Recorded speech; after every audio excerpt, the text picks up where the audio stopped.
নমস্কার বন্ধুরা, আমার গল্প চ্যানেলে আপনাদের সকলকে স্বাগত।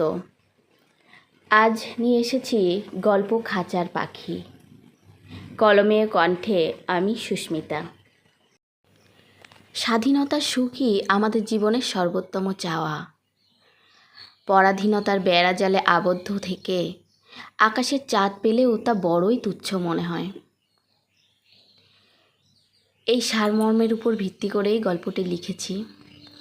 আশা করি আপনাদের ভালো লাগবে। অবশ্যই পুরো গল্পটা শোনার অনুরোধ রইল আপনাদের কাছে। তো চলুন শুরু করা যাক আজকের গল্প খাঁচার পাখি। কলমে ও কণ্ঠে আমি সুস্মিতা। সুবল সেই কোন সকালে বেরিয়েছে জঙ্গলের উদ্দেশ্যে। তার এক হাতে একটা লাঠি, অন্য হাতে পাখি ধরার ফাঁদ, আর কাঁধের ঝোলাটায় একটা জলের বোতল আর খুঁটিনাটি মৃত্তিকার কিছু জিনিস। গ্রাম পেরিয়ে মাঠ, তারপর জঙ্গল। জঙ্গলের ভিতর অনেকটা চলে এসেছে সে। হাতের লাঠিটা দিয়ে আগাছায় নাড়া দিতে দিতে সুবল এগোচ্ছে। আরও কিছু দূর এগোনোর পর একটা গাছের তলায় বসে একটু জল খেলো। তারপর সেখানে বসে একটু বিশ্রাম নিচ্ছে। হঠাৎই তার চোখে পড়ল দুটো পাখির বাচ্চা পড়ে আছে গাছটার এক পাশে। সে এগিয়ে গিয়ে দেখল বাচ্চাগুলো তখনও বেঁচে আছে, হয়তো গাছ থেকে পড়ে গেছে। ওদের বয়স 1 দিন কিংবা 2 দিন হবে হয়তো। ওদের গায়ে কোনো পালক নেই, রক্তের মতো লাল চামড়া, চোখও ফোটেনি ভালো করে। কিন্তু ওদের মা কোথায়? কোনো পাখি তো ওদের আশপাশে ডেকে বেড়াচ্ছে না। সুবলের কেমন মায়া হলো বাচ্চাগুলোকে দেখে। সে তার গামছাটা পাকিয়ে তার মধ্যে তুলে নিল বাচ্চাগুলোকে। ও ভাবলো ওদের মা হয়তো খাবার খুঁজতে গেছে। বাসায় বাচ্চাগুলো থাকলে মা পাখি বেশিক্ষণ বাসার বাইরে থাকে না, কিছুক্ষণের মধ্যেই তো বাচ্চাদের দেখতে আসবেই। আর এসে যখন বাচ্চাদের দেখবে না, তখন এখানে ওখানে খোঁজাখুঁজি করবে। তখন সুবল গাছে উঠে বাচ্চাগুলোকে গাছে তাদের বাসায় দিয়ে দেবে। কিন্তু 4-5 ঘন্টা হয়ে গেল। হাজারো পাখি গাছে এসে বসছে, আবার উড়ে যাচ্ছে, কিন্তু মা পাখির কোনো খোঁজ নেই। সুবল পাখি শিকারী, একবার দেখেই পাখি নিরীক্ষ করার ক্ষমতা তার আছে। না, মা পাখি তো আসলো না। অনেকক্ষণ পরেও মা পাখির আর দেখা মিলল না। বাচ্চাগুলোকে কোনো বাসায় একা একা রেখে যেতেও সুবলের কেমন খারাপ লাগলো, পাছে সাপে খায়। কিন্তু সুবলের আজ কী যে হলো! সে তো প্রায় 15-16 বছর ধরে পাখি ধরছে, তাদের খাঁচায় বন্দি করছে আর চালান করছে পাইকারের কাছে। এত বছরে কত হাজার হাজার পাখি তার জন্য বাসা ছাড়া হতে হয়েছে, খোলা আকাশ ছেড়ে বন্দি হতে হয়েছে খাঁচায়। কিন্তু কখনো তো তাদের জন্য কষ্ট হয়নি। আজ এই অসহায় বাচ্চাগুলোকে দেখে তার বুকটা কেমন টনটন করছে। তার মনে হচ্ছে কত হাজার হাজার কচি বাচ্চা তারই জন্য মা ছাড়া হয়েছে। হয়তো তারা না খেতে পেয়েই মারা গেছে, সাপে খেয়েছে। আজও হয়তো এই বাচ্চাগুলোর মাকে তারই মতো কোনো এক শিকারী ধরে নিয়ে গেছে। না না, এদের ফেলে যাওয়া যায় না। সুবল তাদের গামছার মধ্যে ওভাবেই নিয়ে বাড়ির দিকে রওনা হলো। সেদিন তার আর শিকার করা হলো না। জঙ্গল ছেড়ে মেঠো পথ ধরেছে। বাড়িতে গিয়ে বাচ্চাগুলোকে কি খেতে দেবে, কোথায় রাখবে, এসব ভাবতে ভাবতেই সুবল চলেছে।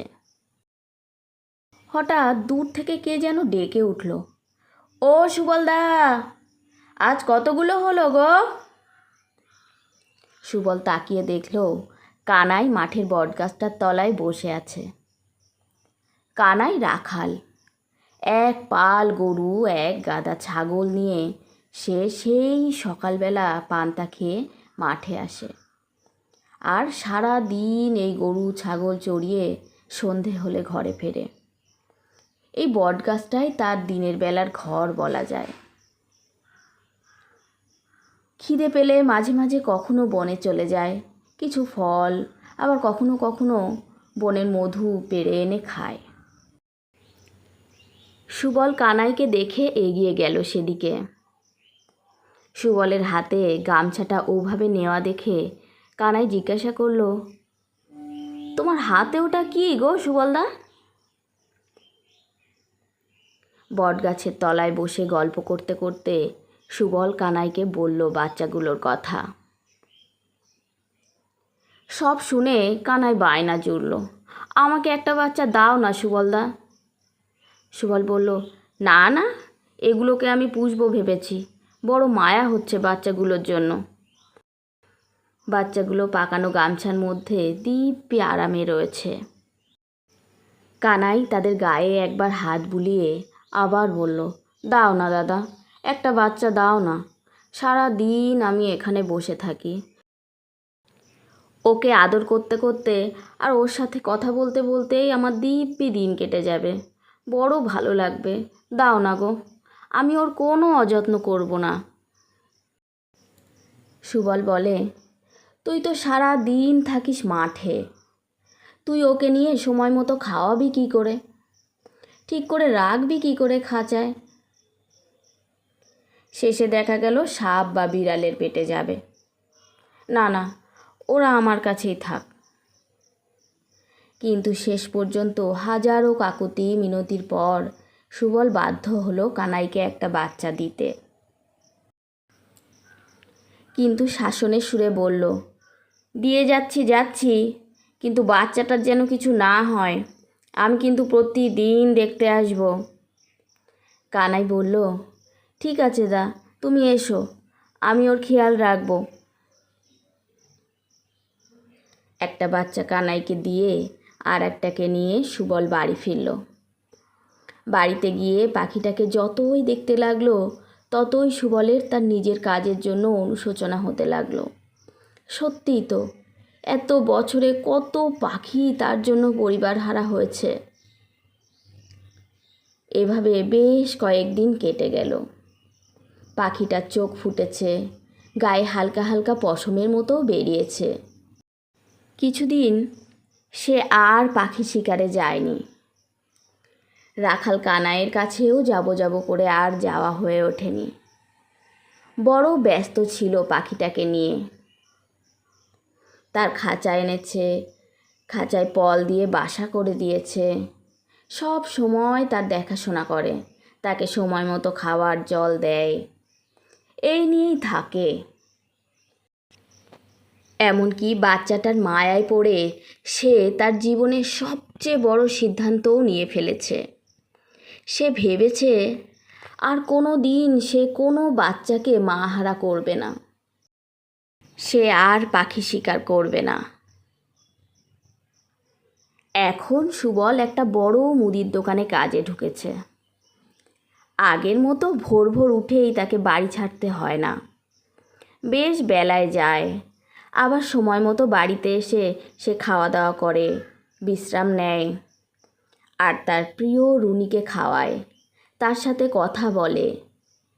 হ্যাঁ, সুবল ছোট্ট পাখিটার নাম দিয়েছে রুনি। রুনি ছিল তার বোন। সেই কোন ছোটোবেলায় বাস অ্যাক্সিডেন্টে তার বাবা মার সাথে রুনিকেও হারিয়ে ফেলেছে সে। আর তখন থেকেই সুবল একা। আর তখন থেকেই সুবলের দিনের বেশিরভাগ সময়টাই কেটেছে মাঠে ঘাটে, বনে জঙ্গলে।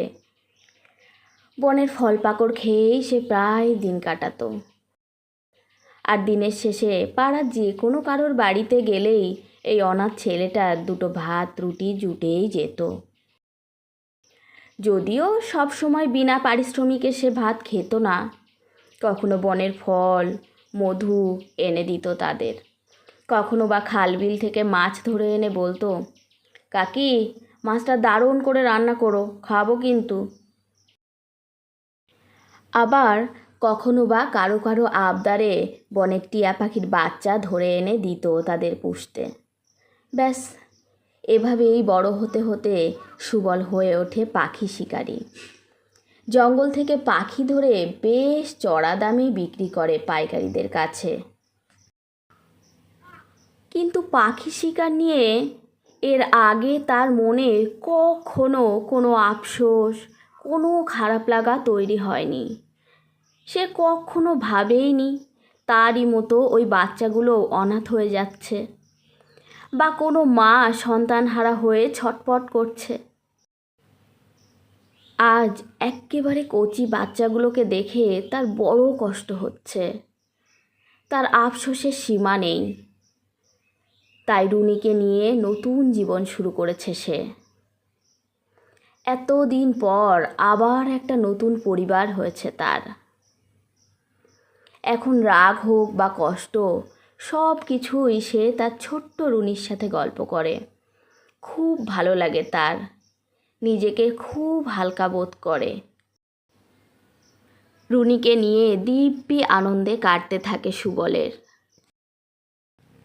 রুনিকে আপন করে সে তার এত দিনের পাপের প্রায়শ্চিত্তও করতে চাইছে বটে। এর মধ্যে দু একবার কানাইয়ের সাথেও দেখা হয়েছে সুবলের। দুজনেই পাখি দুটোকে নিয়ে বেশ খুশিতেই আছে। এভাবেই তার কাজ আর রুনিকে নিয়ে প্রায় 2 বছর কেটে গেল সুবলের। প্রতিদিনের মতো আজও সুবল রুনিকে খেতে দিয়ে কাজে চলে গিয়েছিল। দিব্যি কাজ ছেড়ে ফিরেও এসেছিল সময় মতো বাড়িতে। কিন্তু তারপরে রুটিন আর প্রতিদিনের মতো রইল না। খাঁচা পড়ে আছে ফাঁকা, রুনি নেই। সুবল হতভম্ব হয়ে একটুক্ষণ দাঁড়িয়ে রইল। তার বুকের ভেতরটা কেমন যেন ধড়াস ধড়াস করে লাফাচ্ছে। তারপর নিজেকে ধাতে ফিরিয়ে নিয়ে ঘরে বাইরে এদিক ওদিক দেখতে থাকে আর চিৎকার করতে থাকে, রুনি রুনি বলে। কিন্তু রুনি নেই কোথাও। ভয়ে উৎকণ্ঠায় তার সারা শরীর কাঁপতে থাকে। সারা গ্রাম, মাঠ, ঘাট, জঙ্গল তন্ন তন্ন করে খুঁজল সুবল রুনিকে, কোথাও পেল না। তাহলে কি সে আবার পরিবার হারা হলো? আবার একা হয়ে গেল সুবল? বারবার ভাবতে থাকে, কি হলো, কি হলো? তারপর মনে করতে পারে সে রুনিকে খাবার দিয়ে জল আনতে গেছিল। খাঁচাটা তার আটকানো হয়নি আর। রুনি ফাঁকি দিয়েছে তাকে। কষ্টে দুঃখে ক্ষোভে ফেটে পড়ল সুবল। এত ভালোবাসার পরেও রুনি তাকে ছেড়ে চলে গেল। তার এত ভালোবাসার, এত ত্যাগের কোনো মূল্য নেই। সুবল ছুটতে ছুটতে যায় কানাইয়ের কাছে। সূর্য তখন প্রায় অস্তাচলে। সূর্যের লাল রং ফেটে পড়েছে দিগন্তে। দূর থেকে সে দেখল কানাই তার পাখিটাকে হাতের মুঠোয় নিয়ে বারবার ছুড়ে দিচ্ছে আকাশের দিকে। কিন্তু পাখিটা উড়ে যাচ্ছে না। আবার উড়ে এসে বসছে কানাইয়ের মাথায়, হাতে। কানাই পাখিটাকে উড়িয়ে দিচ্ছে, কিন্তু পাখিটা তাকে ছেড়ে চলে যাবে না। কারণ কানাই তাকে খোলা আকাশ থেকে ছিনিয়ে নিয়ে খাঁচায় বন্দি করেনি, বা পায়ে বেরিয়েও দেয়নি। তাকে স্বাধীনভাবে ছেড়ে দিয়েছে খোলা আকাশের বুকে। তাকে স্বাধীনভাবে ভালোবাসার সুযোগ দিয়েছে। ধপ করে মাঠের উপর বসে পড়ল সুবল। সুবল বুঝল না বুঝে সে আবারও একটা পাপ করে যাচ্ছিল এতদিন ধরে। সে বুঝল কাউকে বন্দি করে আকাশের চাঁদ এনে দিলেও তার ভালোবাসা পাওয়া যায় না। সুযোগ পেলে সে চলে যাবেই। সুবল তার পাপের শাস্তি এত দিনে পেল আপনজন হারা হয়ে। সুবল শুধু নিজের কথাই বলে গেছে রুনিকে, স্বাধীনতার সুখ যে সর্বোত্তম, পরাধীনতার শিকলে বন্দি করে কাউকেই যে আপন করা যায় না, রুনির এই মনের কথা সে কখনো বোঝেনি। তাই আজ রুনি তাকে ছেড়ে চলে গেছে, পাড়ি দিয়েছে তার নিজের ঠিকানায়, ডানা মেলেছে খোলা আকাশের বুকে। ভালো থাকুক রুনি। বাঁধিয়া রাখিও না মোরে, পায়েতে দিও না বেড়ি, ছাড়িয়া দিও আকাশের বুকে, যেন আমি তোমাতেই ফিরি। হ্যাঁ বন্ধুরা, এটাই জীবনের মূল মন্ত্র। তো আমার গল্পটা কেমন লাগলো অবশ্যই আমাকে জানাবেন। নমস্কার।